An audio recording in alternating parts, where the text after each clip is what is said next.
Hello students. तो आज हम बात करेंगे नीट 2020 फिजिक्स के 45 क्वेश्चंस के बारे में।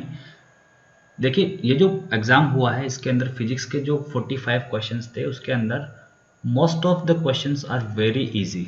वेरी इजी का मतलब सीधा सा ये है कि अगर कोई बच्चा स्कूल लेवल पे अपनी तैयारी कर रहा है या स्कूल एग्ज़ाम की तैयारी कर रहा है, अपने बोर्ड की तैयारी कर रहा है, वो आराम से 35 टू 40 क्वेश्चंस कर सकता है, डूएबल है। करने को वो 45 भी कर सकता है। ठीक है, तो बिल्कुल डिफिकल्ट पेपर नहीं है, बहुत इजी पेपर है। देखिए, बहुत सारे क्वेश्चंस डायरेक्ट फॉर्मूला बेस्ड आए हुए हैं, ज़्यादा कोई इसमें कॉम्प्लेक्स बनाया नहीं गया किसी भी क्वेश्चंस को। तो देखिए, एक एक करके हम क्वेश्चंस की बात करते हैं। क्वेश्चन नंबर 1 को हम डिस्कस करते हैं। ट्रांजिस्टर एक्शन की बात कर रहा है। तो ट्रांजिस्टर एक्शन, जब भी ट्रांजिस्टर का टॉपिक आता है हम क्या पढ़ते हैं ट्रांजिस्टर में? ट्रांजिस्टर सेमीकंडक्टर से बना होता है जिसके अंदर अलग अलग रीजन्स होते हैं। ये वाला जो रीजन होता है वो होता है आपका अमीटर रीजन, बीच वाला होता है बेस रीजन और आगे वाला होता है आपका कलेक्टर रीजन। ठीक है, इसका साइज मॉडरेट होता है, जैसे आप लोगों को दिख रहा होगा। ये साइज में बिल्कुल थिन होता है, ये साइज में सबसे बड़ा होता है। डोपिंग की बात करें तो ये हाईली डोप्ड होता है, ये वाला जो होता है हाईली डोप्ड होता है। ठीक है, हाईली डोप्ड। इसकी डोपिंग थोड़ी सी मॉडरेट होती है, दिस इज मॉडरेटली डोप्ड। और जो बेस रीजन होता है वो सबसे कम या लाइटली डोप्ड होता है। ऑप्शन नंबर 2 आपका सीधा सीधा यही पड़ा है कि base reason must be very thin and highly lightly doped. ठीक है, दूसरी बात इसके बायसिंग की होती है। तो अगर एक्टिव रीजन की हम बात करते हैं या एक्शन की इसकी बात करते हैं तो आपका क्या होता है कि पहला वाला, ये वाला जो यहाँ वाला जो होता है अमीटर बेस की बात करें या बेस अमीटर जंक्शन, क्या होता है? फॉरवर्ड होता है। लेकिन बेस कलेक्टर या आगे वाला जो होगा आपका क्या होता है? कलेक्टर जंक्शन रिवर्स बायस्ड होता है। तो ये ऑप्शन आपका बाहर हो गया रेस से। ऑप्शन नंबर 3 देखिए, यहाँ पर ये कह रहा है कि base emitter and collector region should have same doping concentration. तो डोपिंग कॉन्सेंट्रेशन सबकी अलग अलग होती है, तो ये भी गलत हो गया। Base emitter and collector region should have same size, size सबकी अलग अलग होती है, ये भी गलत हो गया। ऑप्शन 2 इसका सही हो गया। अब देखिए क्वेश्चन नंबर 2 की बात करते हैं। क्वेश्चन नंबर 2 के अंदर आपको सीधा सीधा एक फॉर्मूला पुट करना था इलेक्ट्रिक फील्ड का। यहाँ से समझ में आ रहा है कि इसकी रेडियस कितनी है? 10 सेंटीमीटर है। ठीक है, 10 सेंटीमीटर रेडियस दे रखी है एक स्फेयर की, और 15 सेंटीमीटर सेंटर से आपको इलेक्ट्रिक फील्ड पूछा है, चार्ज आपको गिवन है। ठीक है, तो आउटसाइड द स्फेयर पूछा है ना, क्योंकि 15 सेंटीमीटर क्या हो गया? Outside the sphere. क्या फॉर्मूला होता है इलेक्ट्रिक फील्ड का? के क्यू बाई आर स्क्वायर। ठीक है, के की वैल्यू कितनी होती है आपको याद रखने की जरूरत नहीं है, इसने यहाँ पे मेंशन कर रखी है। तो यहाँ पे वैल्यू पुट करेंगे हम 9 इंटू 10⁻⁹ इंटू क्यू की वैल्यू गिवन है 3.2 इंटू 10⁻⁻7। ज़्यादा बड़ी कैलकुलेशन नहीं है, अपॉन आर स्क्वायर।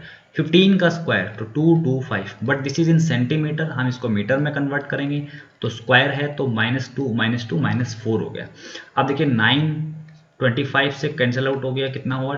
25। ठीक है, ऊपर देखिए नंबर क्या बच गया? 3.2। 10 की पावर कितनी बच गई? 9। ये सीधा सीधा क्या हो गया आपका? 10 की पावर -3, -3 और +9 क्या हो गया? 6 हो गया। अपोन में 25, जब भी अपोन में 25 आए आप क्या कर दोगे? ऊपर नीचे 4 से मल्टीप्लाई कर दोगे। ऊपर हमने 4 से मल्टीप्लाई किया, ये हो गया 12.8। नीचे 4 से मल्टीप्लाई होकर ये 100 हो गया। 100 इस पावर को 4 कर देगा तो इंटू 10⁻⁴। अब 12.8 आंसर में नहीं है, 1.28 है, तो हम इसको 1.28 करेंगे। मतलब यहाँ पर हम 10 से डिवाइड कर देंगे तो यहाँ हमें 10 से मल्टीप्लाई करना पड़ेगा। ठीक है, 10 की पावर 5। ऑप्शन इस स्टूडेंट ने कर रखा है वो गलत कर रखा है। आंसर क्या होगा? 4th इसका आंसर करेक्ट हो जाएगा। 1.28 इंटू 10⁻⁵ न्यूटन पर कूलम। ठीक है, क्वेश्चन नंबर 3 को देखते हैं। तो क्वेश्चन नंबर 3 में देखिए क्या है। क्वेश्चन नंबर 3 में आपको दे रखा है, assume that light of wavelength 600 nanometre is coming from a star, the limit of resolution of telescope whose objective has a diameter of 2 metre. तो सीधा सीधा फॉर्मूला होता है टेलीस्कोप के रिजोल्यूशन का। क्या फॉर्मूला होता है? 1.22 लेमडा डिवाइडेड बाई डी। ठीक है, ये होता है आपका रिजोल्यूशन का फॉर्मूला। किसका फॉर्मूला? रिजोल्यूशन का फॉर्मूला होता है। तो देखिए यहाँ पे वैल्यूज पुट करते हैं। 1.22 इंटू लेमडा आपको दे रखा है 600 नैनोमीटर का, मतलब 10 की पावर -9 हो गया। डिवाइड कर देंगे इसको, डी से डी कितना है? 2 है। तो यहाँ से 2 से ये कैंसिल हो गया, यहाँ पे बच गया 300। पावर कितनी देर की है? पावर यहाँ पे 10 की है, ये 9 होती है पावर। तो यहाँ पे देखिए ये हो गया 1.22 इंटू 3। ये जो 2 जीरो लगे हुए हैं ये 10 की पावर क्या कर देंगे? -7 कर देंगे। यहाँ 2 से मल्टीप्लाई करेंगे तो 3.66 into 10 raise to the power -7। क्या ये ऑप्शन के अंदर आपको दिख रहा है? बिल्कुल, ऑप्शन नंबर 3 इसका क्या हो गया? करेक्ट आंसर हो गया।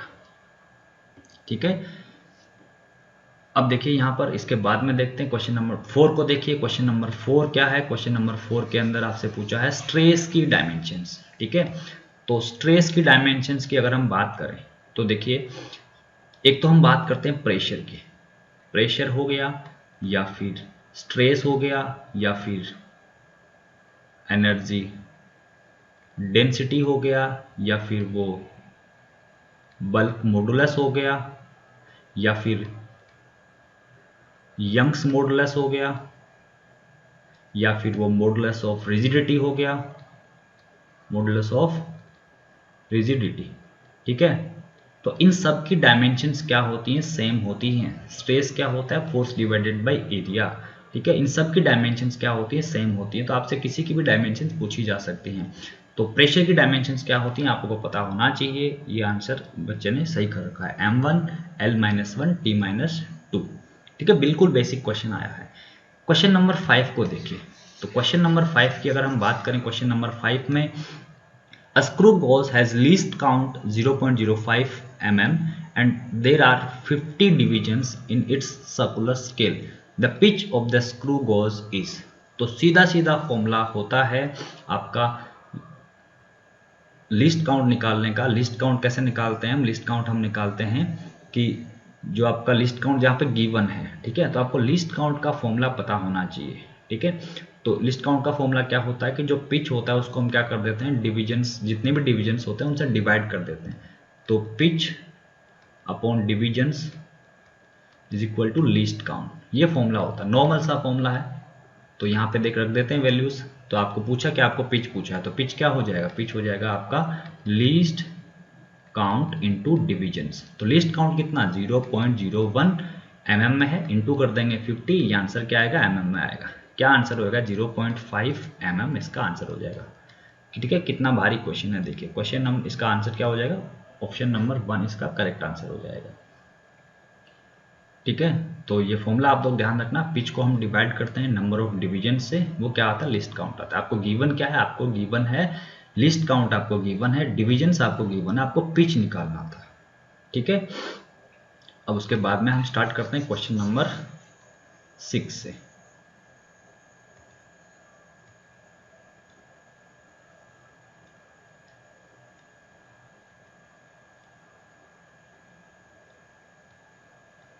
क्वेश्चन नंबर 6 भी आपका आसान क्वेश्चन है, ज़्यादा भारी क्वेश्चन नहीं है। क्वेश्चन नंबर 6 में देखिए क्या पूछ रहा है यहाँ से। तो बिल्कुल पूरी अरेंजमेंट है, नॉर्मल सा क्वेश्चन है। इस क्वेश्चन को करने के लिए हम क्या करते हैं, यहाँ पे पूछ क्या रखा है? एक्सीलरेशन पूछ रखा है यहाँ से। एक्सीलरेशन पूछ के इसको आप क्या कर दो, इसको आप इस तरीके से कर सकते हो, इसको सीधा कर दो, सीधा कर दो और ग्रेविटी लगा दो इस तरफ लगा दो ग्रेविटी, या फिर जो आपका mg है वो। ठीक है, जो ग्रेविटी लग रही है इस तरफ लग रही है। तो यहाँ पे ये आपका 6 kg, ये आपका 4 kg। इधर कितना फोर्स लग रहा होगा? 6g। इधर कितना लग रहा होगा? 4g। एक्सीलरेशन किधर हो जाएगा? एक्सीलरेशन हो जाएगा इस तरफ आपका a एक्सीलरेशन। ग्रेविटी किधर है? ग्रेविटी आपकी इधर, ये इस बात का ध्यान रखना। तो अब क्या कर देंगे, तो क्या होता है एक्सीलरेशन? एक्सीलरेशन होता है total force divided by total mass. Total force कितना इधर लग रहा है? 6g, इधर लग रहा है 4g। तो 6g minus 4g divided by total mass कितना? 10। तो ये हो गया 2g बाई 10। g कितना लेना है? अच्छा, g में ही आंसर निकालना है। आंसर हो गया g बाई 5, ऑप्शन नंबर 1। ठीक है, ऑप्शन 1 इसका क्या हो गया? करेक्ट आंसर हो गया। अब देखिए क्वेश्चन नंबर 7 को देखते हैं। क्वेश्चन नंबर 7 क्या कह रहा है? Question number 7, an electron is accelerated from rest through a potential difference of v volt. ठीक है, if the de Broglie wavelength of the electron, de Broglie wavelength आपको गिवन है जो कि ये है। तो जैसे इसका फॉर्मूला हमने पढ़ा था टेलीस्कोप वाला, वैसे ही इलेक्ट्रॉन की डी ब्रॉगली वेवलेंथ का एक फॉर्मूला होता है, डायरेक्ट फॉर्मूला होता है 1.22 अपॉन अंडर रूट वी और नैनोमीटर, ये फॉर्मूला होता है। यहाँ भी डिजिट होता है, कभी 7 कभी 8, अलग अलग बुक में देखेगा, लेकिन यहाँ पे आपको दे रखा है 7, तो आप क्या लिख दोगे? इसका मतलब 7 ही होगा। ये आपको वैल्यू गिवन है, कितनी है ये वैल्यू? तो ये वैल्यू गिवन है 1.227 into 10 raise to the power -2। कितनी? -2। तो अब यहाँ से देखिए, लेकिन ये नैनोमीटर में ही गिवन है, तो ये नैनोमीटर, ये फॉर्मूला आपका एज इट इज चल जाएगा। मतलब ये हो गया 1.227 upon √v is equal to 1.227 into 10⁻⁻²। ठीक है, यहाँ से क्या होगा, इससे ये वैल्यू कैंसिल आउट हो जाएगी। अगर हम इसको इन्वर्स कर दें तो √v कितना हो जाएगा, ये भी आपका 10⁻2 हो जाएगा, मतलब 100। अब इसका स्क्वायर कर देंगे तो 10⁻4 यहाँ पे आपका आंसर हो जाएगा। आंसर क्या हो गया आपका 4 आंसर हो गया। इसमें गलती क्या करते हैं बच्चे, गलती ये करते हैं, यहाँ पे 100 दिखता है, 100 का फिर यहाँ अंडर होता है तो अंडर और कर देते हैं। तो जैसे इस बच्चे ने देखिए यहाँ पे 10, पहले ये 10 करने वाला था लेकिन बाद में दिमाग में आ गया, इसने 10⁻4 आंसर का टिक कर दिया। 10⁻4 इज द करेक्ट आंसर।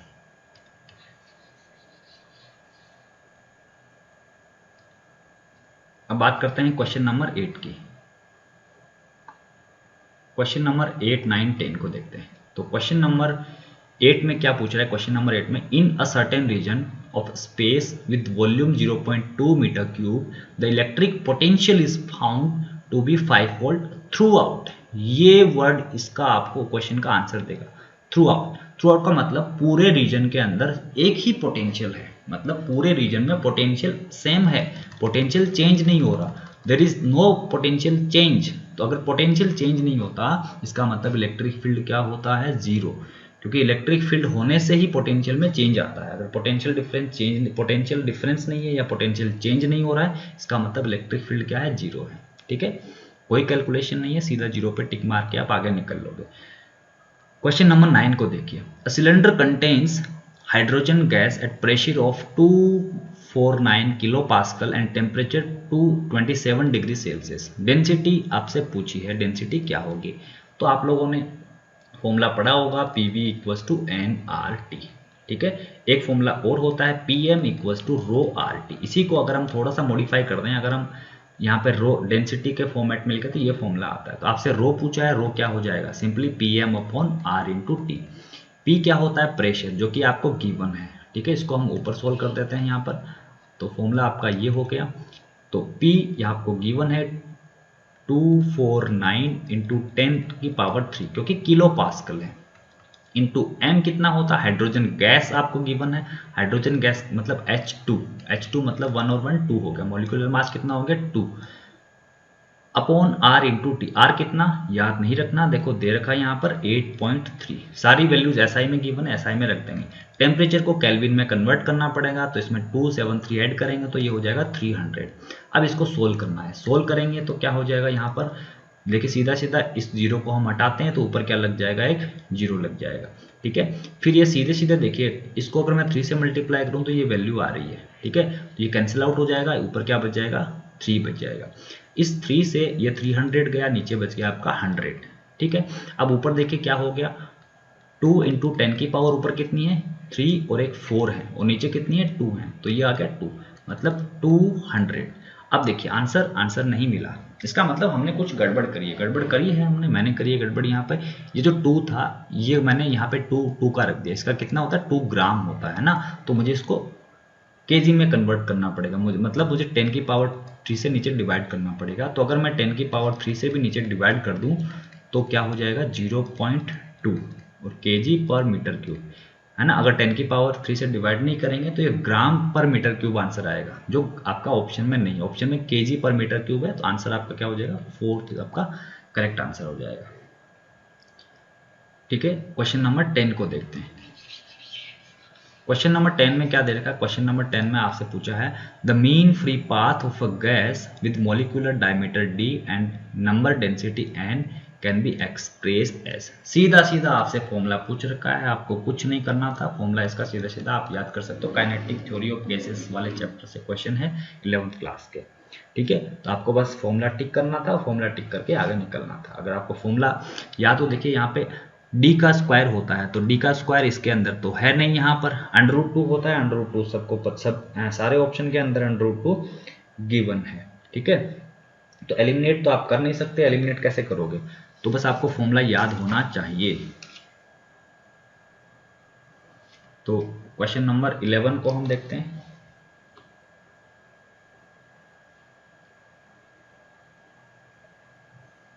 एक सेकेंड, क्वेश्चन नंबर 11 लगाता हूं मैं।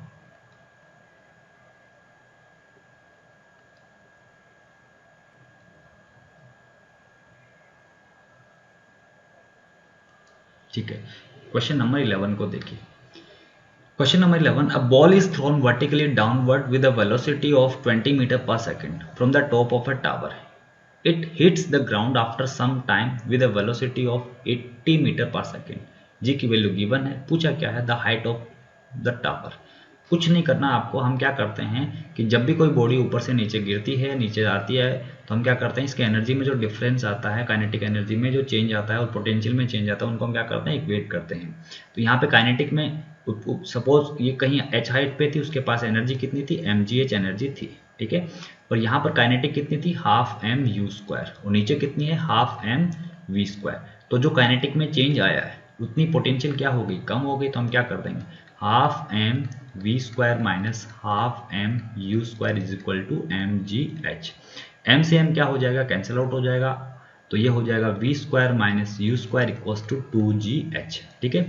We square minus u square, v और यू क्या दे रखे हैं आपको, 80 और 20 दे रखे हैं। तो आप इसको स्क्वायर करो तो भी कोई दिक्कत नहीं, या फिर इसको आप ऐसे लिख सकते हो, v plus u and v minus u is equal to 2g। थोड़ी सी कैलकुलेशन इजी हो जाएगी। v प्लस यू कितना हो गया, 100 हो गया, v माइनस यू कितना हो गया, 60 हो गया, इज इक्वल टू 2 इंटू जी, आपको 10 लेना है, उसने बोल रखा है, ये हो गया h। यहाँ पे ये 20 बन रहा है, 20 को मैंने सीधा कट करा, बच गया 3, तो 300 आपका आंसर आ गया, 300 मीटर इज द आंसर। तो ऑप्शन 2, सेकेंड ऑप्शन इसका क्या हो गया, करेक्ट हो गया। उसके बाद में क्वेश्चन नंबर 12 देखिए। क्वेश्चन नंबर 12 में क्या दे रखा है आपको, गेट दे रखा है, ठीक है। लॉजिक गेट का क्वेश्चन है, ज़्यादा टफ क्वेश्चन नहीं है ये। तो इसमें आपको क्या करना है, आपसे पूछ रखा है कि इसकी ट्रूथ टेबल क्या बनेगी। तो सही वाली ट्रूथ टेबल, तो आपको क्या करना पड़ेगा, यहाँ पे इस क्वेश्चन को करने की अप्रोच यही है कि आप एक एक ऑप्शन को यहाँ पे देख लो, ठीक है। तो अगर मैं यहाँ पे इसके फर्स्ट ऑप्शन देखूँ, यहाँ पे ये वाला, तो देखिए ये वाला क्या है, ये नॉट गेट है, ये भी क्या है, नॉट गेट है, और ये जो होता है आपका, ये है आपका नोर गेट, ठीक है। एक तो को गेट होता है आपका ये वाला, ये होता है एंड गेट, इसके आगे नोट लगा देते हैं, बन जाता है नैंड गेट। ये होता है आपका नोर गेट, यहाँ पे क्या कर्व होता है, यहाँ पे फ्लैट होता है, तो ये होता है एंड, ये होता है नोर, ये और होता है, इसके आगे ये लगा देंगे, क्या बन जाएगा, नोर बन जाएगा, ये है नोर गेट, और ये होता है नैंड गेट, ठीक है। अब देखिए क्या करना है, तो सीधे सीधे यहाँ पे आप देख सकते हो कि अगर पहले वाले ऑप्शन यहाँ पे पुट करें, तो पहले वाले ऑप्शन में अगर यहाँ मैं 0 पुट करूँ, यहाँ मैं 0 पुट करूँ, यहाँ क्या मिलेगा, 1 मिलेगा, यहाँ क्या मिलेगा, 1 मिलेगा, 1 और 1 जाएंगे। अगर ये और होता तो 1 1 का क्या होता है, 1 होता है, लेकिन ये और नहीं है, इसके आगे नोट और लगा हुआ, आंसर क्या मिलना चाहिए, 0। यहाँ क्या आ रहा है, आउटपुट, यहाँ आउटपुट आ रहा है 1, मतलब ऑप्शन 1 गलत हो गया। अगर 1 गलत हो गया तो 2 भी गलत हो गया, क्योंकि इसका फर्स्ट ऑप्शन देखिए ये वाला है, इसका भी फर्स्ट ऑप्शन मैच नहीं कर रहा। फिर हम देखते हैं क्वेश्चन ऑप्शन नंबर 3 को, 0 0 पे 0 आना चाहिए, ठीक है। अब देखिए या तो थर्ड होगा या फिर फोर्थ होगा, या तो थर्ड होगा या फोर्थ होगा। तो थर्ड फोर्थ में हम वो ऑप्शन चेक करेंगे जो दोनों में अलग अलग हो। पहला चेक करने का कोई मतलब नहीं है, क्योंकि 0 0 0 आएगा तो नीचे वाले में भी 0 0 0 है, तो इसको चेक करने से क्या फायदा। हम दूसरा देखते हैं, देखिए अगर हम ये चेक करेंगे लास्ट वाला चेक करने का भी कोई मतलब नहीं है, क्योंकि दोनों में ऑप्शंस क्या हैं, सेम है। हम कौन सा चेक करेंगे, तो हम चेक करेंगे यहाँ पर सेकंड वाला चेक करेंगे, यहाँ भी सेकंड वाला चेक करेंगे कि 0 1 पे 0 आ रहा है या 0 1 पे 1 आ रहा है। तो अगर हम यहाँ पे रख के देखते हैं एक बार के लिए वैल्यूज, तो क्या रखना है, 0 और 1, इसको हमने 0 रखा, इसको हमने 1 रखा, तो 0 हो जाएगा 1, 1 हो जाएगा 0। अब 1 और 0 और में क्या आता है, और में आता है 1, लेकिन यहाँ लगा हुआ है आगे नोट लगा हुआ, तो ये क्या हो जाएगा, ये हो जाएगा 0। 0 कहाँ है, थर्ड में 0 है, तो ये आपका आंसर करेक्ट हो जाएगा। ऑप्शन नंबर 3 इसका करेक्ट आंसर है, ठीक है। अब देखते हैं नेक्स्ट क्वेश्चन की तरफ। क्वेश्चन नंबर 13 देख लेते हैं। क्वेश्चन नंबर 13 में देखिए क्या है, तो question number 13, a short electric dipole has a dipole moment आपको दे रखा है, P की वैल्यू गिवन है। The electric potential due to the dipole at a point at a distance of 0.6 metre from the centre of the dipole situated on a line making an angle of 60 degree. तो देखिए ये formula होता है आपका, मेरे नाम पे ही formula होता है, कृष्ण पारिक नाम पे ही क्या फॉर्मूला होता है, KP cos theta upon r square. बस ये फॉर्मूला होता है किसी रैंडम पॉइंट पे पोटेंशियल निकालने का। K की वैल्यू क्या होती है, फिर मैं बता रहा हूँ, आपको याद नहीं रखनी है, यहाँ पे गिवन है, वैल्यू पुट करेंगे K की, तो ये आ गई P कितना है, P आपको दे रखा है यहाँ पर 16 into 10 raise to the power -9। cos theta, theta दे रखा है 60 डिग्री। थीटा में थोड़ा सा आपको कंफ्यूजन नहीं होना है। देखिए ये होता है, मान लो थीटा अगर आपको एंगल यही दे रखा है डाइपोल के साथ, आपको वही लेना होता है, ठीक है, तो थीटा यही लेना है आपको। तो cos 60 कितना हो गया, 1/2 हो गया। और क्या दे रखा है नीचे, क्या करना है, r², r कितना है 0.6, इट मीन्स 0.6 इंटू 0.6। कैसे सोल्व करेंगे इस क्वेश्चन को, तो देखिए इसको मल्टीप्लाई कर देते हैं अंदर, तो ऊपर क्या बन गया, 2 से ये कैंसिल आउट हो गया, बचा 8, ठीक है, 9 into 8, 10 raise to the power कितनी, ये 9 से ये -9 कट गया तो ऊपर कोई पावर बची नहीं है, अपॉन में हो गया 36, लेकिन into 10 raise to the power -2, या फिर ऊपर हम क्या कर देंगे 100 कर देंगे। 9 से ये कैंसिल आउट हुआ, बचा 4, 4 से 8 कैंसिल आउट हुआ, बचा 2, तो 200, कहीं 200 दिख रहा है आपको, 200 दिख रहा है, ठीक है, ये आंसर हो जाएगा। स्टूडेंट का आंसर गलत हो गया, इसने 0 कर दिया यहाँ पे, ठीक है, तो आंसर, करेक्ट आंसर क्या है, 200 volt is the correct answer.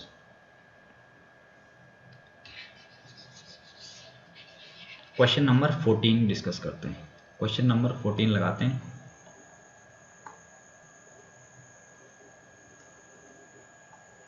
Question number 14 capillary का क्वेश्चन है, ठीक है, कैपिलरी ट्यूब का क्वेश्चन है। क्वेश्चन नंबर 14 के लिए एक फॉर्मूला होता है कैपिलरी ट्यूब का, क्या होता है कि rho G H is equal to 2t cos theta upon r, ठीक है। लेकिन ये पूरा फॉर्मूला आपको नहीं लगाना था यहाँ पर, क्योंकि अगर हम यहाँ बात किसकी कर रहे हैं, वाटर की बात कर रहे हैं, ठीक है, वाटर आपका सेम है।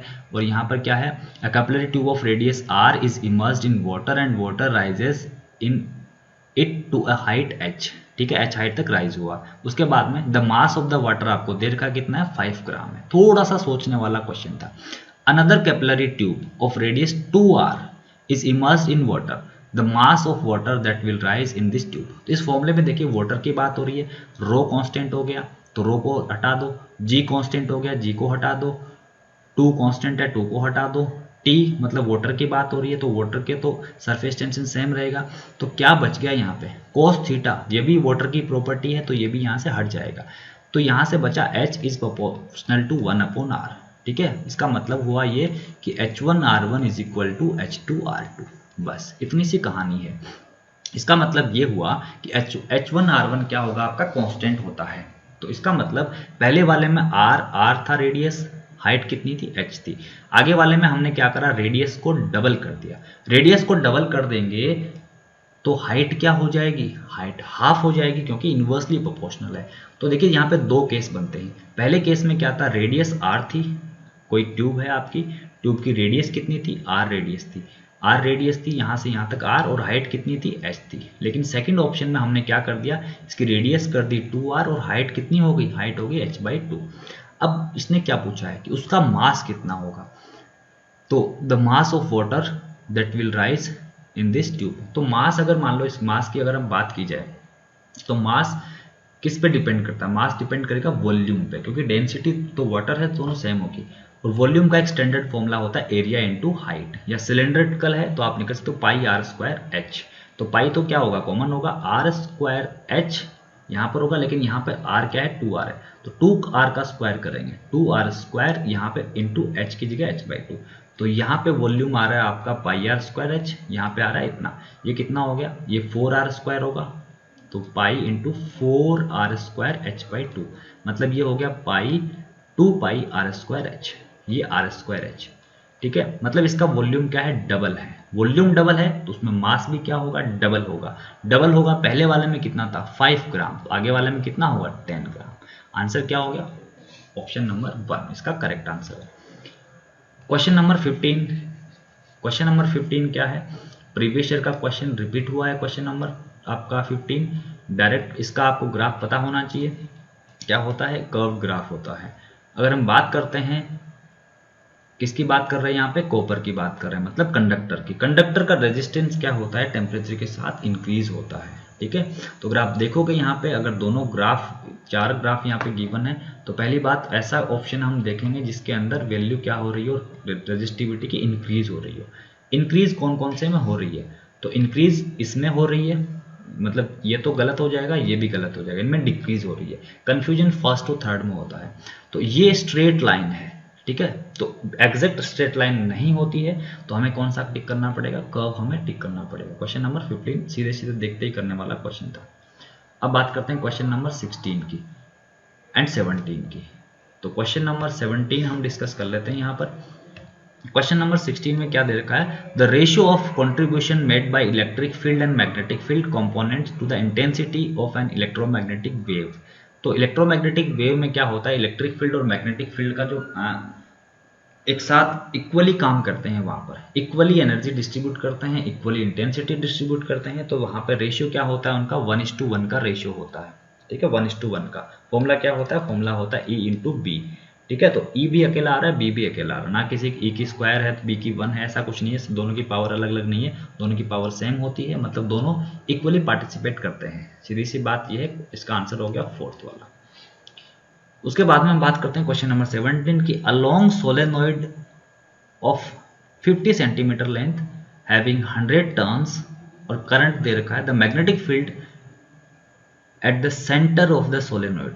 तो सोलेनोइड के सेंटर पे मैग्नेटिक फील्ड हम कैसे निकालते हैं, तो सोलेनोइड के सेंटर में मैग्नेटिक फील्ड का फॉर्मूला होता है म्यू इंटू एन इंटू आई।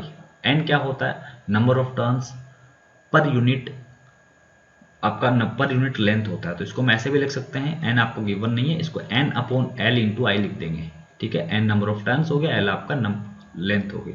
म्यू की वैल्यू, यहाँ पे जो म्यू होता है, म्यू की वैल्यू हमें याद नहीं है तो हमें यहाँ मिल जाएगी, अगर याद है तो अच्छी बात है। म्यू की वैल्यू रखते हैं तो 4 पाई इंटू 10⁻⁻⁷ आया।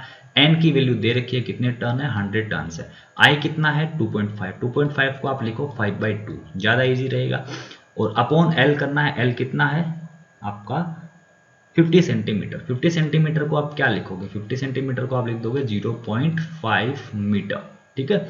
अब क्या करेंगे, कैंसिल करेंगे, ये हटेगा, यहाँ पे 0 लग जाएगा। 5 से ये कैंसिल आउट हो गया, बच गया यहाँ पे 10, और ये कैंसिल आउट हुआ, बच गया यहाँ पे 5 और 4 पाई मल्टीप्लाई होके हो गए 20 पाई, और 10 की पावर -7 को 100 ने कर दिया 10 की पावर -5, ठीक है। अगेन आंसर में देखिए 2 को हम ये इस 0 को भी हटा देते हैं, 10 की पावर यहाँ पे -4 हो जाएगी। पाई होता है 3.14, तो 2 पाई हो जाएगा इसका डबल, मतलब 6.28 इंटू 10⁻⁻⁴, जो कि है आपका ऑप्शन नंबर 3 में, ठीक है। इसका ऑप्शन हो जाएगा 3। अब बात करते हैं क्वेश्चन नंबर 18 की।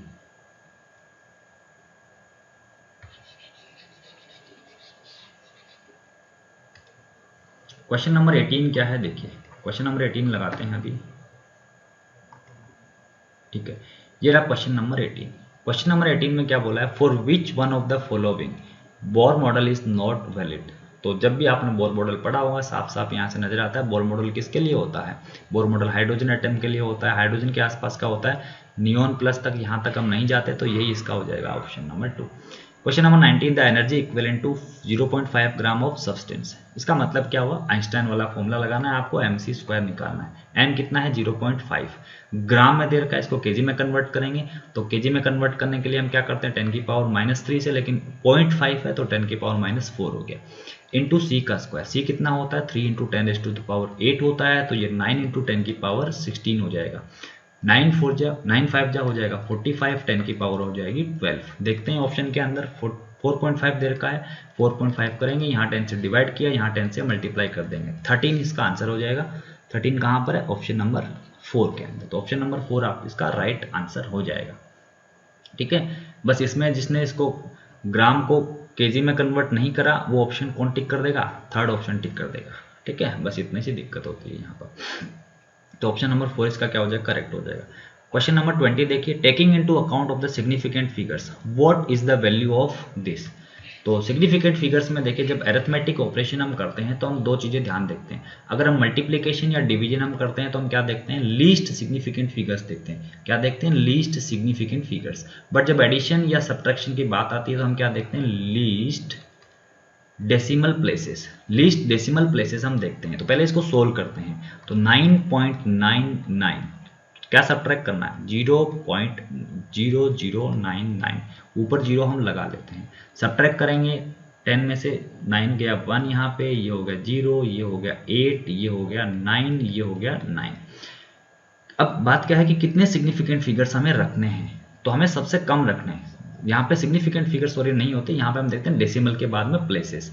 तो यहाँ पे देखिए 2 नंबर हैं डेसिमल में, यहाँ पे कितने डेसिमल के बाद में 4 प्लेस है, यहाँ पे डेसिमल के बाद में कितने 2 प्लेसेस है। तो हमें कितने रखने हैं, 2 रखने हैं, डेसिमल के बाद 2 ही रखने हैं, तो ये 1 और 2, तो हमें इतने रखने, यहाँ तक रखना है। तो अपना आंसर क्या होगा, अपना आंसर यहाँ तक हो जाएगा। कहाँ गिवन है, 4th ऑप्शन में। ठीक है, स्टूडेंट ने भी आंसर सही कराया। तो 9.98 मीटर यहाँ तक आंसर क्या होगा, करेक्ट हो जाएगा। क्वेश्चन नंबर 20, अब 21 की बात कर लेते हैं। क्वेश्चन नंबर 21 को देखिए। क्वेश्चन नंबर 21 में क्या दे रखा है, इन अ guitar 2 strings A and B made of some material are slightly out of tune and produce beats of frequency 6 Hz। 6 Hz की बीट प्रोड्यूस हो रही है भाई। ठीक है, अब क्या देगा, अब एक किसी की फ्रीक्वेंसी कम ज़्यादा कराएगा। ठीक है, when tension in B is slightly decreased, tension बढ़ाने से क्या होता है, टेंशन बढ़ाने से फ्रीक्वेंसी बढ़ती है, टेंशन घटाने से फ्रीक्वेंसी कम होती है। The beat frequency increases to 7 hertz, तो बीट क्या हो गई आपकी, इंक्रीज हो गई। If the frequency of A is 530, तो देखिए ए की फ्रीक्वेंसी आपको दे रखी है, कितनी दे रखी है, 530 दे रखी है। बीट क्या होता है, 2 फ्रीक्वेंसी का डिफरेंस होता है। ठीक है, तो अगर ए की 530 है तो बी की कितनी होगी, पहले बीट कितनी आ रही थी, सबसे पहले 6 हर्ट्ज आ रही थी। इसका मतलब या तो ये 524 होगा या ये 536 होगा, 2 ऑप्शन। इसका मतलब ऑप्शन ये कैंसिल आउट हो गया और ये कट गया, यहाँ पे बचे ऑप्शन नंबर 1, और फेस किसकी है, 1 और 4 की रेस है। अब देखिए, अब क्या करना है, आप इसके लिए आपको एक कंडीशन और दे रखी है, इनमें से कौन सा चूज करना है उसके लिए दूसरी कंडीशन दे रखी है। इसने बोला है कि when tension in B is decreased, तो अगर बी में टेंशन हम डिक्रीज करेंगे, इसका मतलब बी की फ्रीक्वेंसी क्या होगी, कम हो जाएगी। और कम होने से बीट कितना प्रोड्यूस होगा, बीट होगा 7। तो एक बात बताइए, अगर ये बी है, अगर हम इस का टेंशन डिक्रीज करते हैं, टेंशन डिक्रीज करेंगे इसकी फ्रीक्वेंसी डिक्रीज होगी। और अगर इसको डिक्रीज करने से, इसको डिक्रीज करेंगे तो क्या करेंगे, हम करेंगे 523, 522, 521 ऐसे करेंगे। और इसको डिक्रीज करेंगे तो 535, 534, 532 ऐसे कुछ करेंगे। तो ए और बी का डिफरेंस कितना हो जाता है, 7 हो जाता है। कब ए और बी का डिफरेंस 7 होगा, यहां पर हो सका। अगर इनको हम डिक्रीज करें तो डिफरेंस क्या हो रहा है, यहाँ पे डिफरेंस कितना आया 5, यहाँ पे डिफरेंस कितना आया 4, यहाँ पे डिफरेंस कितना आया 2। तो मतलब अगर इसको डिक्रीज करें तो बीट कम होनी चाहिए, लेकिन इसको डिक्रीज करने से बीट क्या हो रही है, बढ़ रही है। कैसे बढ़ रही है, यहाँ से 7 आ रही है, यहाँ से 8 आ रही है, यहाँ से 9 आ रही है। तो इसको बढ़ाने से बीट क्या हो रही है, बढ़ रही है, बीट आपकी बढ़ रही है। पहले 6 थी, अब 7 आ रही है। आंसर क्या हो जाएगा, 524। तो इसका 524 इसका करेक्ट आंसर हो जाएगा। ठीक है, तो 524 is the correct answer. Student ने भी सही किया है। अब आगे देखते हैं क्वेश्चन नंबर 22 को। Question number 22, a series LCR circuit is connected to an AC voltage source. When L is removed from the circuit, the phase difference between current and voltage is pi by 3. If instead C is removed from the circuit, the phase difference is again pi by 3 between current and voltage. The power factor of the circuit is. Power factor क्या होता है, power factor होता है आपका cos phi। आपको क्या पता होना चाहिए, आपको phi पता होना चाहिए। क्या इंफॉर्मेशन गिवन है यहाँ पर, तो इंफॉर्मेशन में आपसे एलसीआर सर्किट की बात हो रही है, और एलसीआर सर्किट के अंदर यहाँ पे क्या क्या गिवन है, एलसीआर में आपसे 2 चीजें दे रखी हैं एलसीआर सर्किट के अंदर। ठीक है, तो देखिए tan phi जो होता है, tan phi, तो tan phi होता है XL minus XC divided by R, ये tan phi का फॉर्मूला होता है। अब ये कह रहा है कि अगर हम L को हटाएं या चाहे C को हटाएं, तो जो फेज डिफरेंस आता है वो कितना आता है, पाई बाई 3 आता है। इसका मतलब ये हुआ कि पहली condition phase difference pi by 3, मतलब tan pi by 3 is equal to XL upon R। ठीक है, तो यहाँ से tan पाई बाई 3 क्या होता है, ये tan पाई बाई 3 एक बार रहने दो। दूसरी बात करते हैं, tan पाई बाई 3 अगेन आता है किसमें, जब हम L को हटा दें, मतलब ओनली C को रखें, तो XC डिवाइडेड बाई R। यहाँ पे क्या हो गया, माइनस हो गया। माइनस तो होना ही है क्योंकि वहां पर फेज डिफरेंस क्या होता है, एक ऊपर आएगा एक नीचे आएगा। ठीक है, तो अगर ये एंगल लेते तो नेगेटिव, ये एंगल लेते तो पॉजिटिव। बात एंगल कितना, एंगल सेम है।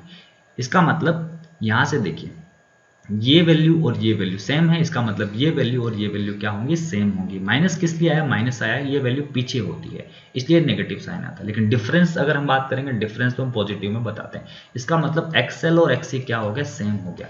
एक्सएल और एक्सी अगर सेम हो गया तो इस फॉर्मूले में देखिए, इस फॉर्मूले में देखिए एक्सएल एक्सी क्या हो गया, सेम हो गया। सेम हो गया मतलब tan फाई कितना हो गया, एक्सएल माइनस एक्सी इक्वल है, तो एक्सएल माइनस एक्सएल और एक्सी इक्वल है तो इसलिए डिफरेंस जीरो हो जाएगा। तो tan फाई जीरो हो गया। तो tan फाई अगर जीरो होता है तो फाई कितना होता है, 0 डिग्री। अब आपको पूछा क्या था, power factor cos phi. cos phi कितना हो गया, cos जीरो कितना होता है, 1। आंसर क्या हो गया, 1। ठीक है, इसका आंसर हो जाएगा 1। क्वेश्चन नंबर 22 आंसर हो जाएगा 1। अब बात करते हैं क्वेश्चन नंबर 23 की।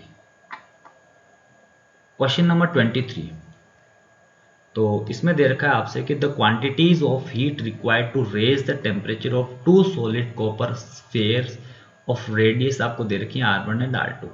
R1 is 1.5 times of R2 through 1 के आर इन द रेशियो। तो कितनी हीट सप्लाई करनी पड़ेगी, देखिए यहाँ पे हीट सप्लाई की बात हो रही है। तो हीट सप्लाइड का फॉर्मूला क्या होता है, हीट सप्लाइड का फॉर्मूला होता है आपका, एक तो आप लोगों ने पढ़ा होगा M S delta T, M S delta T. तो डेल्टा टी तो सेम है दोनों में क्योंकि एक केल्विन से बढ़ाना है, एक ही मटेरियल है क्योंकि क्या है, एक ही मटेरियल है, दो सॉलिड स्फीयर हैं सेम एक जैसे हो गए, उनके बारे में कोई अलग बात नहीं करी तो एस क्या हो जाएगा, सेम हो जाएगा। मतलब जो डेल्टा क्यू होगा वो डायरेक्टली प्रोपोर्शनल है एम के। अब एम कितना आपको पता नहीं है, तो delta Q1 upon delta Q2 आपका हो जाएगा। अगर हम बात करें रेशियो की तो M1 अपॉन M2 हो जाएगा। लेकिन M1 M2 की यहाँ पर बात बिल्कुल नहीं करी, तो क्या करें, तो मास को रिलेट करेंगे वॉल्यूम से। ठीक है, तो मास क्या होता है, मास होता है आपका वॉल्यूम इंटू डेंसिटी। ठीक है, तो इसको हम लिख देंगे वॉल्यूम इंटू डेंसिटी से। तो डेल्टा Q1 और डेल्टा Q2 का रेशियो होगा आपका density into volume 1 upon density volume 2। Density एक ही मटेरियल है, क्या होगा, कैंसिल आउट हो जाएगी। वॉल्यूम क्या होता है, वॉल्यूम 4/3 पाई आर क्यूब। तो 4/3 पाई तो कैंसिल आउट हो जाएगा, only R1 cube upon R2 cube रह जाएगा। इसका मतलब R1 अपॉन R2 का whole cube. R1 upon R2 कितना है, यहाँ दे रखा है 1.5। 1.5 हो गया 3/2। ठीक है, का क्यूब, 3/2 का क्यूब आपको दिख रहा होगा ऑप्शन नंबर 3। इस बच्चे ने गलत कर दिया, तो 27/8 आपका इसका आंसर हो जाएगा correct, option number 3। Question number 24 को देखते हैं। The Brewster's angle IB for an interface should be. तो ब्रूस्टर्स एंगल कितना होना चाहिए, आप लोगों ने देखा होगा कि mu is equal to tan phi होता है। Mu is equal to, mu की वैल्यू क्या आती है, tan फाई आती है। तो यहाँ पर जो म्यू आता है, हमने देखा था कि ब्रूस्टर्स एंगल क्या होता है कि जब भी कोई लाइट आती है आपकी यहाँ पर, और यहाँ पर अगर वाटर है या ग्लास है, तब क्या होता है, एक रे यहाँ पे क्या हो जाती है, रिफ्लेक्ट हो जाती है, एक क्या हो जाती है आपकी नीचे की तरफ चल जाती है। ठीक है, और ये जो एंगल होता है इसी को ब्रूस्टर एंगल बोलते हैं। कब, जब रिफ्लेक्टेड रे और रिफ्रैक्टेड रे, ये होती है रिफ्रैक्टेड रे, रिफ्रैक्टेड, ये होती है रिफ्लेक्टेड। जब रिफ्लेक्टेड और रिफ्रैक्टेड में एंगल 90 डिग्री हो तब हम क्या बोलते हैं, जो ये एंगल होता है वो ब्रूस्टर्स एंगल होता है। ठीक है, तो यहाँ पर कंडीशन क्या होती है, ये फॉर्मूला यहाँ पर ये निकल के आता है। पूरी थ्योरी यहाँ पर हम समझेंगे नहीं। तो म्यू जो होता है ये डेंसर मीडियम है, रेरर मीडियम। तो डेंसर रेरर का म्यू कितना आएगा, कोरस्पॉन्डिंग 1 से ज़्यादा, तो एंगल कितना हो जाएगा, 45 से ज़्यादा। मतलब ऑप्शन कौन सा करेक्ट हो जाएगा, 45 से ज़्यादा, ऑप्शन नंबर फर्स्ट इसका क्या होगा, करेक्ट आंसर होगा। तो क्वेश्चन नंबर 24 करेक्ट आंसर क्या हो जाएगा, 45 टू 90 डिग्री। ठीक है, अब बात करते हैं क्वेश्चन नंबर 25 की। 25 सीधा सीधा क्वेश्चन है, ये फ्री एक्सपेंशन का क्वेश्चन है। मतलब अगर ऐसा सिचुएशन होती है कि एक बॉक्स है जिसके अंदर यहाँ पर वैक्यूम है, यहाँ पर क्या है, कुछ प्रेशर है। जब हम इस पार्टीशन को हम हटाते हैं तो यहाँ पे जो ये गैस फटाफट यहाँ पे जाएगी, तो बाहर हीट का कोई एक्सचेंज यहाँ पे होता नहीं है। इसलिए जो आपका ये प्रोसेस होता है, ये वाला प्रोसेस, वो कौन सा होता है, आइसोबारिक प्रोसेस होता है। ठीक है, आइसोबारिक प्रोसेस होता है, ना तो बारीक आइसोथर्मल नहीं होता। एक सेकेंड, हाँ, ये होता है आपका एडियाबैटिक। ठीक है, ये जो ऑपरेशन आपका होता है एडियाबैटिक होता है, क्योंकि ना तो हीट बाहर जाएगी ना हीट अंदर आएगी। इसका आंसर हो जाएगा adiabatic process. Question number 25 answer is adiabatic process. Question number 26 को देखते हैं। क्वेश्चन 26 में क्या दे रखा है, an iron rod of susceptibility 599 is subjected to a magnetizing field of 1200 ampere per meter. The permeability of the material of the rod is, तो permeability और ससेप्टिबिलिटी में एक रिलेशन होता है, बहुत इंपॉर्टेंट रिलेशन होता है, ठीक है, वो आपको पता होना चाहिए। क्या रिलेशन होता है? तो mu is equal to mu naught 1 plus chi, ये रिलेशन होता है 1 प्लस काई। आपको 599 वैल्यू इसीलिए दी गई है कि आप उसमें 1 ऐड करो और ये कितना हो जाए, 600 हो जाए, ये ससेप्टिबिलिटी होती है। इनटू क्या कर देना है, इनटू कर देना है म्यू से। म्यू क्या होता है, म्यू ये रहा यहाँ पर 4 पाई इंटू 10⁻⁻⁷। ये म्यू क्या होता है, परमिएबिलिटी, जो आपसे पूछी है। तो देखिए ये 4 पाई इंटू 10⁻⁻⁷ इंटू 6 इंटू 10⁻², ये हो गया आपका 24 पाई, ठीक है, इंटू 10⁻⁻⁵।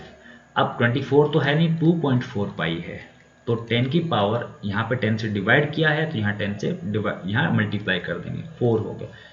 ये कहाँ पर है, 2.4 10⁻⁻⁴, ऑप्शन नंबर थर्ड, ठीक है। तो थर्ड इसका करेक्ट आंसर हो जाएगा क्वेश्चन नंबर 26 का। क्वेश्चन नंबर 27 को देख लेते हैं। क्वेश्चन नंबर 27 में क्या पूछ रहा है, क्वेश्चन नंबर 27 में बात हो रही है the capacitance of a parallel plate capacitor with air as medium is 6 microfarad, ठीक है। आपको एक कैपेसिटेंस दे रखा कितना है, 6 माइक्रोफैरड है। With the introduction of dielectric medium, the capacitance becomes 30 microfarad. तो देखिए जब भी डाइलेक्ट्रिक की बात आती है तो सी डैश आपका क्या हो जाता है, सी डैश हो जाता है आपका ई आर इंटू सी, ठीक है, ई आर से मल्टीप्लाई हो जाता है। तो सी 6 था, हो गया 30, मतलब ई आर कितना होगा, ई आर होगा 5। ई आर की वैल्यू आ गई। आपसे पूछा है परमिटिविटी ऑफ द मीडियम, तो किसी भी मीडियम की परमिटिविटी हम कैसे निकालते हैं, उसको उसके रिलेटिव परमिटिविटी से क्या कर देते हैं, मल्टीप्लाई कर देते हैं। किसको, वैक्यूम की परमिटिविटी को। वैक्यूम की कितनी होती है, यहाँ पे लिखी हुई है, और ई आर कितना अभी हमने निकाला, मतलब आंसर क्या होगा 5 इंटू 8.85 इंटू 10⁻⁻12। अगर हम इसको 5 से मल्टीप्लाई कर देते हैं तो ये हो जाएगा 5 5 जब 25,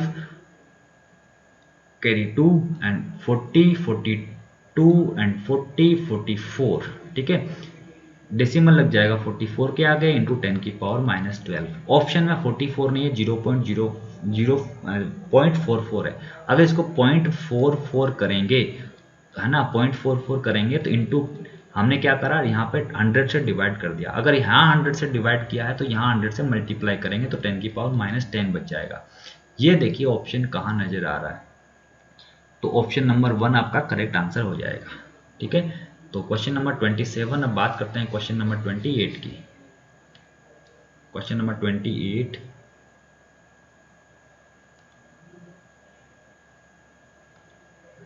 yes, this is the question number 28। यहाँ पे क्या दे रखा है, a charged particle having drift velocity of 7.5 into 10⁻⁻4 metre per second in an electric field of this has a mobility. Mobility क्या होती है, मोबिलिटी कुछ नहीं होती, ये होती है drift velocity per unit electric field. मतलब आपको इसको ऐसे डिवाइड करना था, इसको ऐसे डिवाइड करेंगे 7.5 इंटू 10⁻⁻4 को डिवाइड करना है 3 इंटू 10⁻⁻10 से, ये इससे कैंसिल आउट हो गया, 2.5 बच गया, और यहाँ पर ये 10 की पावर ऊपर जाएगी तो प्लस 10 हो जाएगी, और प्लस का 10 और माइनस का 4 10⁻6 हो जाएगी। 2.5 यहाँ पे पड़ा है एज इट इज, तो कहाँ पर है, ऑप्शन नंबर 4 इसका सही हो जाएगा, ठीक है। क्वेश्चन नंबर 19 को देख लेते हैं। क्वेश्चन नंबर 19 के अंदर क्या है, क्वेश्चन 19 के अंदर कार्बन कोडिंग आ रखी है यहाँ पर, तो आपको इनके नंबर्स पता होने चाहिए। क्या हिंट होता है कि B B Roy of Great Britain has very good wife, ठीक है, ये आपको याद करना होता है। यहाँ पे हम लिखते हैं 0 1 2 3 4 5 6 7 8 और 9, ठीक है, ये हम यहाँ पे लिख देते हैं। आपको क्या देखना, पहला है येलो, कैसे लिखते हैं, तो हमारा अपना कोड होता है कि A B into 10⁻⁶ plus minus आपके टॉलरेंस जो भी होती है। पहली बात, गोल्ड की टॉलरेंस क्या होती है, तो गोल्ड की टॉलरेंस 5% होती है, लेकिन यहाँ पर 5, यहाँ पर 5, यहाँ पर 5, ऑप्शन 4 पहले ही कट गया। अब देखते हैं ए क्या होता है, पहला कलर येलो, येलो मीन्स 4, हमने लिखा 4। बी मतलब सेकंड डिजिट, सेकंड वॉयलेट से मिलेगा, वॉयलेट का मतलब हो जाएगा 7 हो गया, तो यहाँ पे आएगा 7। वैसे यहाँ पे 4747 सब जगह दे रखा है। बात करनी है थर्ड डिजिट, थर्ड क्या है, ब्राउन। ब्राउन कहाँ आ रहा है, ये होता है आपका ब्राउन, ठीक है, ये ब्राउन होता है, ये वाला बी ब्लू होता है और ये वाला ब्लैक होता है। ब्राउन का मतलब 1, मतलब इंटू 10 की पावर कितनी, 1। अब ये कितना हो गया, ये हो गया 470 प्लस माइनस 5%। तो 470 कहाँ है, 470 आपका है ऑप्शन थर्ड के अंदर, सॉरी ऑप्शन 2 है ना, ऑप्शन 2 हो गया इसका right answer. Option 2 is the right answer, 470। तो स्टूडेंट ने आंसर कर दिया है गलत, आंसर सही आंसर क्या होगा 470, ठीक है, और प्लस 5% इसमें टॉलरेंस है। उसके बाद में हम डिस्कस करते हैं क्वेश्चन नंबर 30 को, ठीक है। क्वेश्चन नंबर 30 देखिए, तो क्वेश्चन नंबर 30 के अंदर क्या दे रखा है आपसे, the solids which have the negative temperature coefficient of resistance. तो देखिए रेजिस्टेंस अगर बात करें कंडक्टर्स की, तो कंडक्टर्स का रेजिस्टेंस टेम्परेचर के साथ इंक्रीज होता है, मतलब उनका अल्फा क्या होता है, उनका अल्फा होता है पॉजिटिव। तो कंडक्टर्स का तो होता नहीं है, कंडक्टर्स कहाँ है, ये रहे कंडक्टर्स मेटल में, ठीक है। अब बात आती है इंसुलेटर और सेमीकंडक्टर में। हालांकि इंसुलेटर के फॉर्मूले में अल्फा नहीं आता, अल्फा कहाँ आता है, सेमीकंडक्टर के फॉर्मूले में आता है। बट इन जनरल टेम्परेचर के साथ इंसुलेटर्स का की रेजिस्टिविटी क्या होती है, कम होती है, तो हम क्या बोलते हैं, हम उनका भी अल्फा नेगेटिव होता है और सेमीकंडक्टर का अल्फा भी नेगेटिव होता है। तो जैसे इस बच्चे ने क्वेश्चन किया है वो बिल्कुल सही किया है, ठीक है।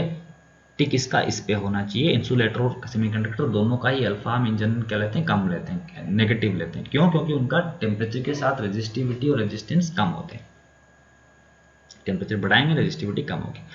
Question number 31, a body weighs 72 newton on surface of the earth, what is the gravitational force on it at a height equal to half of the radius of earth।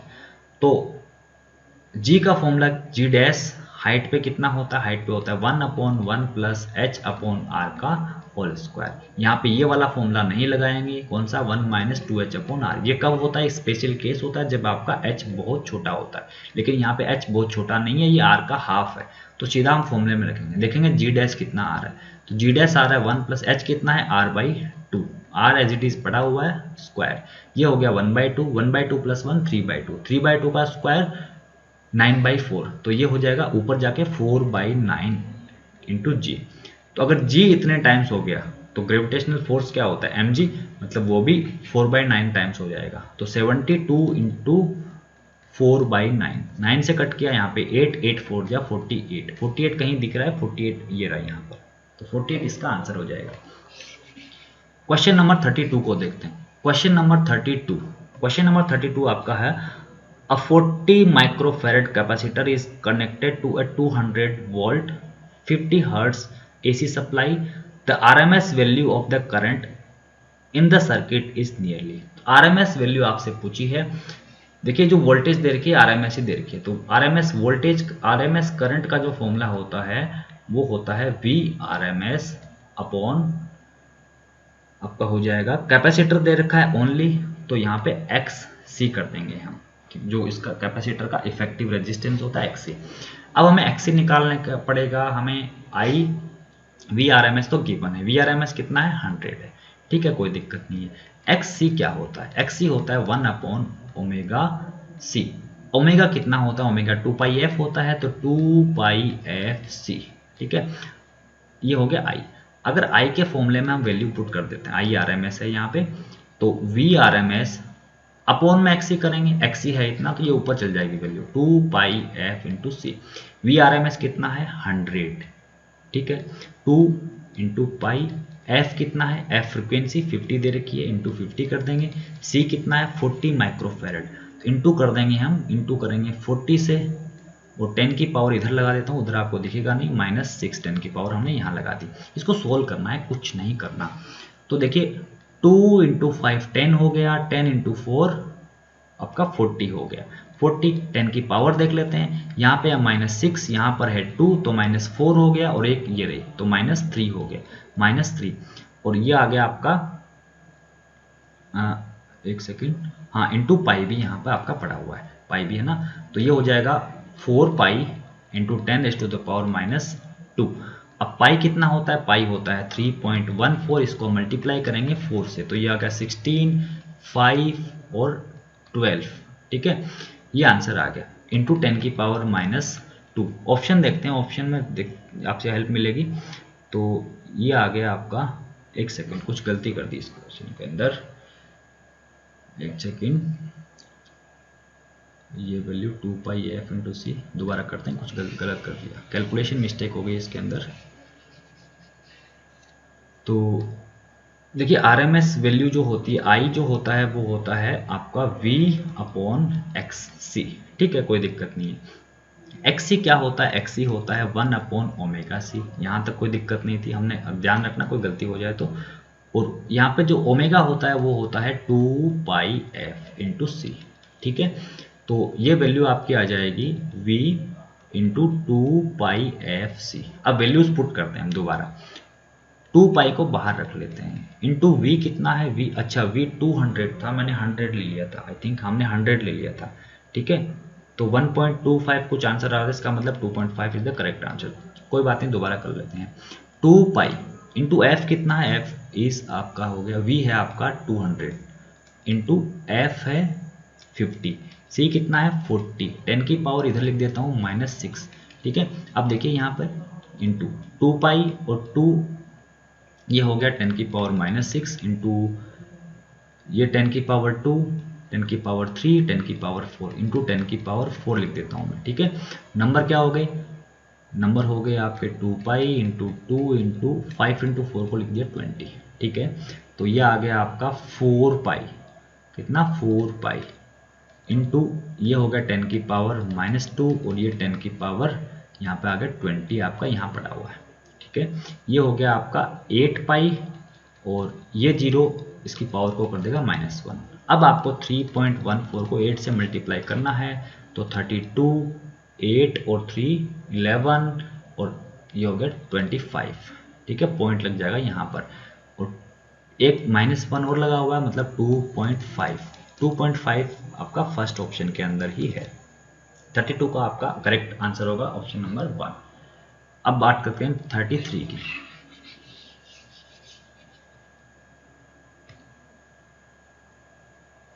33 के अंदर देखिए, 33 में क्या दे रखा है, 33 में दे रखा है the phase difference between displacement and acceleration कितना होता है, पाई होता है, पूछने की बात नहीं है, क्योंकि x को हम लिखते हैं a sin omega T, v को हम लिखते हैं, इसको डिफ्रेंशिएट करके क्या लिखते हैं a, फिर ओमेगा आ जाता है अंदर cos ओमेगा टी, फिर इसको और डिफ्रेंशिएट करते हैं, एक्सीलरेशन आता है, क्या आता है a ओमेगा स्क्वायर, लेकिन cos का डिफ्रेंशिएशन क्या होता है यहाँ पे sin ओमेगा टी होता है, तो माइनस आ जाता है। इसको हम कैसे लिख सकते हैं, इसको वापस साइन में लिखना है तो हम क्या करते हैं ए ओमेगा स्क्वायर और साइन अंदर ओमेगा टी प्लस पाई लिखते हैं, ठीक है। तो इसमें और इसमें फेज का कितना डिफरेंस है, यहाँ पे ओमेगा टी है, यहाँ omega plus pi, omega T plus pi है, तो पाई रेडियन का फेज डिफरेंस हो गया। क्वेश्चन नंबर 34 को देखिए, एवरेज थर्मल एनर्जी, सीधा सीधा क्वेश्चन है, बहुत आसान सा क्वेश्चन, 3/2 केवीटी आपको याद होना चाहिए। मोनो एटॉमिक गैस के लिए F की वैल्यू कितनी होती है, 3 होती है, ठीक है, और F/2 kBT इसका क्या हो जाएगा, आंसर हो जाएगा, तो 3/2 kBT इसका करेक्ट आंसर हो जाएगा क्वेश्चन नंबर 34। बात करते हैं क्वेश्चन नंबर 35 की, ठीक है, क्वेश्चन नंबर 35 की। तो क्वेश्चन नंबर 35 के अंदर क्या पूछा है, light of frequency 1.5 times the threshold frequency is incident on a photosensitive material. What will be the photoelectric current if the frequency is halved and intensity is double? तो क्या हो रहा है देखिए, पहले कितनी फ्रिक्वेंसी थी 1.5 of threshold frequency, threshold suppose F not threshold है, इतनी फ्रिक्वेंसी थी। अब क्या कर दिया, आप कर दिया 0.75, इसका हाफ कर दिया। जब आपकी फ्रिक्वेंसी ही थ्रेशोल्ड से कम होगी, थ्रेशोल्ड कितनी है एफ नॉट है, तो ये क्या होगी, कम होगी। जब थ्रेशोल्ड फ्रिक्वेंसी ही थ्रेशोल्ड से कम है तो आपका फोटो इलेक्ट्रिक इफेक्ट होगा ही नहीं, और फोटो इलेक्ट्रिक होगा ही नहीं तो आप कितनी ही इंटेंसिटी बढ़ा दो आपको करंट क्या मिलेगा, 0 मिलेगा। Option 2 is the correct answer for this question, क्योंकि इंटेंसिटी कितनी कर दी 0.75 कर दी, इतनी पे तो आपका फोटो इलेक्ट्रिक इफेक्ट होता है। क्वेश्चन नंबर 36 को देखिए, क्वेश्चन नंबर 36 में दे रखा है a wire of length L, area of cross section A is hanging from a fixed support, the length of the wire changes to L1 when mass m is suspended from its free end, the expression for Young's modulus। तो देखिए आप लोगों ने formula पढ़ा होगा कि dl is equal to F L upon A Y. ठीक है, यहां से आपको y निकल आएगा, y कितना होता है एफ एल अपॉन ए डेल्टा एल। f कितना, f होता है आपका mg, क्योंकि m मास सस्पेंड करा है तो mg, ये m मास है तो m के लिए फोर्स कितना हो जाएगा, mg हो जाएगा, टेंशन mg, क्योंकि यहाँ भी कितना होगा, mg होगा। तो f के लिए लिख देंगे हम mg, इस l की जगह हम l लिख देंगे, और यहाँ पे क्या है a, एरिया कितना हो जाएगा, एरिया के लिए a यूज करेंगे। डेल्टा l कितना चेंज आया, पहले l था अब l1 हो गया, बढ़ गया, तो चेंज कितना l1 माइनस l, तो l1 माइनस l, तो ये हो जाएगा L1 minus L. L1 minus L नीचे एक ही जगह में है, तो ऑप्शन 2 इसका क्या हो जाएगा, करेक्ट आंसर हो जाएगा। अब बात करते हैं क्वेश्चन नंबर 37 की। क्वेश्चन नंबर 37, क्वेश्चन नंबर 37 लगाते हैं। ठीक है, तो देखिए क्वेश्चन नंबर 37 में क्या पूछ रहा है। क्वेश्चन नंबर 37, अ रे is incident at an angle of incidence I on one surface of a small angle prism with angle of prism A and emerges normally from the opposite surface. If the refractive index of the material of the prism is mu, then the angle of incidence is nearly equal to। तो देखिए इसने जो बाद की condition दे रखी है उसके according हम क्या करेंगे, डायग्राम बनाएंगे। तो फाइनली क्या हो रहा है, फाइनली रे जा रही है इस तरीके से, यहाँ पे सीधे सीधे जा रही है 90 डिग्री। इसका मतलब ये आई भी सीधे सीधे होगी, तभी तो सीधे सीधे जा रही है। और ये रे यहाँ से हम ड्रॉ कर देते हैं एक नॉर्मल, और यहाँ से ये आई होगी कुछ इस तरीके से आई होगी। ये आपका एंगल ऑफ इंसिडेंस हो गया, सपोज आई है, कितना है, आई है। यहाँ पर एंगल ऑफ रिफ्लेक्शन क्या हो गया, ये हो गया एंगल ऑफ रिफ्लेक्शन। अब देखिए ये दे रखा है कितना है, ए है। अगर ये ए है, ये 90, तो ये भी 90, और ये क्या हो जाएगा, ये हो जाएगा 90 माइनस ए, क्योंकि ये राइट एंगल ट्रायंगल है। ये 90 माइनस ए है, और ये हमने ड्रॉ करा है नॉर्मल, तो ये एंगल क्या हो जाएगा, ए हो जाएगा, क्योंकि ये पूरा क्या है 90 है। अब देखिए यहाँ पे एंगल ऑफ रिफ्रैक्शन क्या है, ए है, तो स्नेल लॉ लगाते हैं, sine I upon sine R, R की जगह A is equal to mu. इसने बोला है साफ साफ कि स्मॉल एंगल प्रिज्म, अगर स्मॉल एंगल प्रिज्म है मतलब साइन आई को आई लिख देंगे, ए को ए लिख देंगे, इज इक्वल टू म्यू। तो आई कितना हो गया, म्यू इंटू ए। ऑप्शन नंबर 1 ये इसका करेक्ट आंसर हो जाएगा। अब देखिए डिस्कस करते हैं क्वेश्चन नंबर 38 को। क्वेश्चन नंबर 38 के अंदर क्या दे रखा है, find the torque about the origin when a force of 3J, force कितना दे रखा है आपको, 3J दे रखा है। ठीक है, और आर वेक्टर दे रखा है 2K। ठीक है, तो टॉर्क का फॉर्मूला क्या होता है, टॉर्क वेक्टर होता है R vector cross F vector. R कितना हो गया 2K, 2K क्रॉस 3I, तो 2 इंटू 3 क्या हो गया, 2 इंटू 3 क्या हो गया, 2 इंटू 3 हो गया आपका 6, और K इंटू आई, K इंटू आई क्या हो जाएगा, K इंटू आई आपका हो जाएगा, देखिए क्या करते हैं हम ऐसे लिखते हैं I J और K। अगर ये ऑर्डर में आते हैं तो वैल्यू पॉजिटिव आती है और आगे वाला आंसर होता है। For example J cross K हो जाएगा I पॉजिटिव का, लेकिन रिवर्स ऑर्डर में क्या होता है, नेगेटिव। K इंटू आई क्या है, रिवर्स ऑर्डर है, तो नेगेटिव वैल्यू आएगी J की, तो माइनस J क्या हो गया, answer 1, first option is the correct answer. उसके बाद में हम देखते हैं क्वेश्चन नंबर 39 को। क्वेश्चन नंबर 39 देखिए, क्वेश्चन नंबर 39 में देख रहा है कि in Young's double slit experiment, if the separation between coherent sources is halved and the distance of the screen from the coherent sources is double, then the fringe width, तो fringe width का जो formula होता है, fringe width किस पे depend करती है भाई, तो fringe width आपकी डिपेंड करती है lambda D proportional to D, या फिर आप लिख सकते हो डी बाई डी पे। अब क्या कर रहा है, ये होता है सेपरेशन बिटवीन कोहेरेंट सोर्सेस। ठीक है, इसको हाफ कर दिया, तो नीचे वाले को हाफ कर दिया, मतलब ये वाली वैल्यू जो है आपकी फ्रिंज विड्थ जो होती है, फ्रिंज विड्थ वो क्या होगी, डबल हो जाएगी, तो इंटू 2 हो जाएगा। अब देखते हैं इसका क्या कर रहा है, इसको क्या कर दिया, इसको कर दिया डबल, इसको डबल कर दिया तो ये ऊपर है, इसके डायरेक्टली प्रोपोर्शनल, इंटू 2 और हो जाएगा, इंटू 4 हो जाएगा, मतलब 4 टाइम्स। आपका आंसर हो गया फर्स्ट। ठीक है, उसके बाद में हम बात करते हैं क्वेश्चन नंबर 40 की। क्वेश्चन नंबर 40 में the energy required to break one bond in DNA is 10⁻⁻20, this value in electron volt. तो देखिए सीधा सीधा एक रिजल्ट होता है, इलेक्ट्रॉन वोल्ट में हम जब निकालते हैं तो आपका जो 1 इलेक्ट्रॉन वोल्ट होता है वो होता है 1.6 इंटू 10⁻19 जूल। तो हमें क्या करना है, हमें इलेक्ट्रॉन वोल्ट में निकालना, तो इसे डिवाइड कर देंगे। कैसे? तो 10⁻⁻⁻19 को हम डिवाइड कर देंगे 1.6 इंटू 10⁻⁻19। तो ये हो गया, इससे कैंसिल आउट हो गया, 10⁻⁻1 बच गया। तो 1/1.6 इंटू 10⁻⁻1, ये पॉइंट हटेगा, ऊपर जीरो लगेगा। अब 16 से आप डिवाइड इसको कर सकते हैं, 16 से डिवाइड कर नहीं सकते आप, तो इसको ऊपर एक जीरो और लगा दीजिए। ऊपर जीरो लगाओगे तो 10⁻⁻2 हो जाएगा। इसको हम अगर डिवाइड करेंगे तो आंसर आपका आएगा 6.25। 10⁻⁻2 और है तो 6.25 और 10⁻⁻2 और है, मतलब ये 0.06 कुछ आंसर आएगा। ऑप्शन नंबर 1 इसका सही हो जाएगा। तो 40 का option number 1 is the correct answer. Question number 41 को देखिए। क्वेश्चन नंबर 41 में क्या कह रहा है? Question number 41, when a uranium isotope, ये दे रखा है यूरेनियम 92। इसमें यहाँ पे ये वाली वैल्यू थोड़ी साफ नजर नहीं आ रही, ये 235 है या 6 है वो क्लियर नहीं है, लेकिन इससे कोई फर्क नहीं पड़ेगा। आप देखोगे ये कह रहा है is bombarded with a neutron, एक न्यूट्रॉन इस पर बॉम्बार्ड हम कर रहे हैं, तो क्या बनेगा? इसने बोला है कि एक तो जनरेट होगा आपका क्रिप्टॉन 36 और 89, ठीक है। दूसरा क्या होगा, तो आपको पता होना चाहिए कि नीचे 92 है, यहाँ जो भी होगा उसके यहाँ वाला नंबर और यहाँ वाला नंबर मिलके क्या बनाएंगे? 92 बनाएंगे। तो 36 में हम क्या ऐड करेंगे? 92 हो जाए। तो 92 में से 36 हम सब्ट्रैक्ट करेंगे, यहाँ आएगा 6 और यहाँ आएगा 5। तो यहाँ पर 56 होना चाहिए, यहाँ पे कुछ भी हो यहाँ पे 56 होना चाहिए, और वो एक ही ऑप्शन के अंदर था, आपको ज़्यादा सोचना ही नहीं था। तो ये हो जाएगा option number 3 is the correct answer. Question number 41 हो गया। 4 क्वेश्चन और बचे हैं, फटाफट कर लेते हैं, ठीक है। अब देखिए क्वेश्चन नंबर 42 को।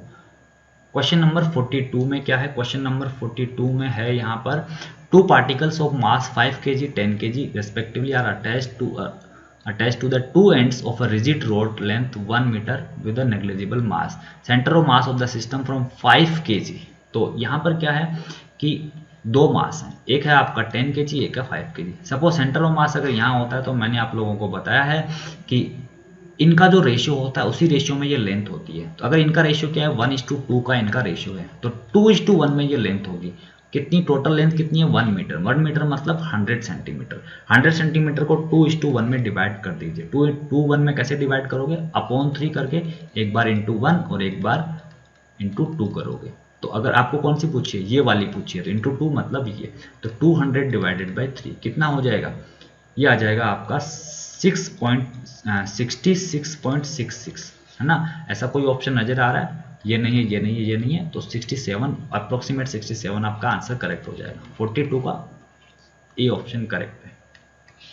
अब बात करते हैं क्वेश्चन नंबर 43 की। क्वेश्चन नंबर 43 के अंदर क्या पूछा है? क्वेश्चन नंबर 43 में light with an average flux इतना falls on a non reflecting surface normal incidence having surface area आपको दे रखा है, द एनर्जी रिसीव्ड। तो यहाँ पे कुछ करना ही नहीं है। देखिए ये दे रखा है वोल्ट पर सेंटीमीटर स्क्वायर, ध्यान से देखोगे तो ये है 20 वोल्ट का मतलब होता है जूल पर सेकेंड, ठीक है। पर सेंटीमीटर स्क्वायर है, पर सेंटीमीटर स्क्वायर। अगर आपको फॉर्मूला पता भी ना हो तो भी आप यूजिंग डायमेंशंस या यूजिंग यूनिट्स आप इसको आराम से सोल्व कर सकते हो। आपको जूल चाहिए, जूल मतलब एनर्जी चाहिए ना, एनर्जी पूछी है इसने, द एनर्जी रिसीव्ड। एनर्जी चाहिए तो इसका मतलब आपको सेकंड गायब करना पड़ेगा, सेंटीमीटर स्क्वायर गायब करना पड़ेगा। मतलब इसको मैं टाइम से मल्टीप्लाई कर दूं और एरिया से मल्टीप्लाई कर दूं तो ये भी एलिमिनेट हो जाएगा, ये भी एलिमिनेट हो जाएगा, अपना आंसर जूल में बच जाएगा। तो सीधा सीधा फॉर्मूला क्या है? आपको मल्टीप्लाई करना है तीनों को। तो 20 इंटू 1 मिनट को आप 60 सेकेंड में जरूर कन्वर्ट करोगे, तो क्या आंसर आ जाएगा आपका? 2 इंटू 2 इंटू 6 4 6 24, 10 की पावर कितनी? 3। और जूल कहाँ है? Option number 1 is the correct answer. उसके बाद में हम बात करेंगे, उसके बाद में यहाँ पे देखिए नेक्स्ट क्वेश्चन नंबर 44 को डिस्कस कर लेते हैं। Question number 44, the increase in the width of depletion region in PN junction diode is due to. तो सीधी सी बात है, रिवर्स बायसिंग में क्या होता है? रिवर्स बायसिंग में डिप्लेशन रीजन क्या होती है? Sorry, increase in the width of depletion region PN junction is due to. हाँ, डिप्लेशन रीजन क्या होता है कि जो रिवर्स बायसिंग होती है उसमें डिप्लेशन रीजन जो होता है वो क्या हो जाता है, ज़्यादा होता है, ठीक है। और फॉरवर्ड बायसिंग में क्या हो जाती है, डिप्लेशन लेयर छोटी हो जाती है। तो ये रिवर्स बायसिंग का खेल है। रिवर्स बायसिंग मतलब ऑप्शन डी इसका करेक्ट हो जाएगा, ठीक है। ना तो फॉरवर्ड, ना इंक्रीज इन फॉरवर्ड और ना बोथ फॉरवर्ड और रिवर्स। पहला तो वैसे ही गलत हो गया, इंक्रीज इन फॉरवर्ड करें तो फॉरवर्ड में अगर इंक्रीज करेंगे तो और कम होती जाएगी, ठीक है, लेकिन रिवर्स में क्या होती जाएगी, बढ़ती जाएगी। तो ऑप्शन नंबर 4 इसका करेक्ट हो जाएगा। अब देख लेते हैं फटाफट क्वेश्चन नंबर 45, लास्ट क्वेश्चन को। ये क्या है, a resistance wire connected in left gap of metre bridge balances a 10 ohm resistance in the right gap. मतलब एक मीटर ब्रिज है, मीटर ब्रिज में क्या होते हैं, दो रेजिस्टेंस होते हैं, दो रेजिस्टेंस होते हैं, ये लेफ्ट वाला हो गया, ये राइट वाला हो गया। नीचे क्या है, वायर है। यहाँ पर इसने ये कह रहा है कि यहाँ पर कोई रेजिस्टेंस लगा हुआ है आर, ठीक है, लेफ्ट आर, इस आर को हटा देता हूँ। वो एक 10 ओम रेजिस्टेंस जो कि राइट साइड में लगा हुआ है इसको बैलेंस कर रहा है। और ये जो वायर है यहाँ पर कहीं क्या होता है, गैल्वेनोमीटर हम लगाते हैं, ऐसे करके गैल्वेनोमीटर हम लगाते हैं। इसको कैसे डिवाइड कर रहा है, 3:2 में, मतलब ये 3 है तो ये 2 है, ठीक है, 3:2 में डिवाइड कर रहा है। 3:2 में डिवाइड कर रहा है, इसको वैल्यू आप एग्जैक्ट निकालो तो भी कोई फर्क नहीं पड़ेगा, 3:2 से करोगे तो भी कोई फर्क नहीं पड़ेगा, क्योंकि हमें रेशियो से ही मतलब होता है। अब ये कह रहा है, आगे लिखा हुआ है यहाँ पर, if the length of the resistance wire is 1.5 metre then the length of 1 ohm the resistance wire is. मतलब ये पूछा है कि पहले तो इसकी वैल्यू निकालिए। देखिए ये 3:2 में है तो ये भी 3:2 में होगा, मतलब ये कितना हो जाएगा, 15 हो जाएगा। तो आर हो गया आपका 15। 15 की लेंथ कितनी है, 15 की लेंथ है, 15 ओम की लेंथ है 1.5 मीटर, या फिर 15 ओम की लेंथ कितनी है, 150 सेंटीमीटर। हमें 1 ओम की लेंथ बतानी है, 1 ओम की कितनी हो जाएगी, 10 सेंटीमीटर, ठीक है। यूनिटरी मेथड 10 सेंटीमीटर यहाँ पे देखिए चालाकी से दिया नहीं है, सारी वैल्यूज मीटर में है, तो मीटर में क्या हो जाएगा, मीटर में हो जाएगा 0.1, 0.1 भी नहीं दे रखा, यहाँ दे रखा 1 × 10⁻⁻1। तो ये आपका ऑप्शन हो जाएगा लास्ट वाला करेक्ट ऑप्शन, ठीक है। तो ये थे आपके 45 क्वेश्चंस, आप लोगों ने देखे थे कि बहुत इजी क्वेश्चंस थे, ज़्यादा टफ क्वेश्चंस बिल्कुल नहीं थे, ठीक है। अगर आप स्कूल लेवल पे प्रिपरेशन करते हो तो भी आप आराम से इन क्वेश्चंस को कर सकते थे। बिल्कुल बेसिक सारे फॉर्मूले अगर आप लोगों को याद हो, बेसिक चीज़ें अगर आप लोगों को याद हो तो आप क्वेश्चन पेपर को आराम से सोल्व कर सकते हो। Thank you very much for the session.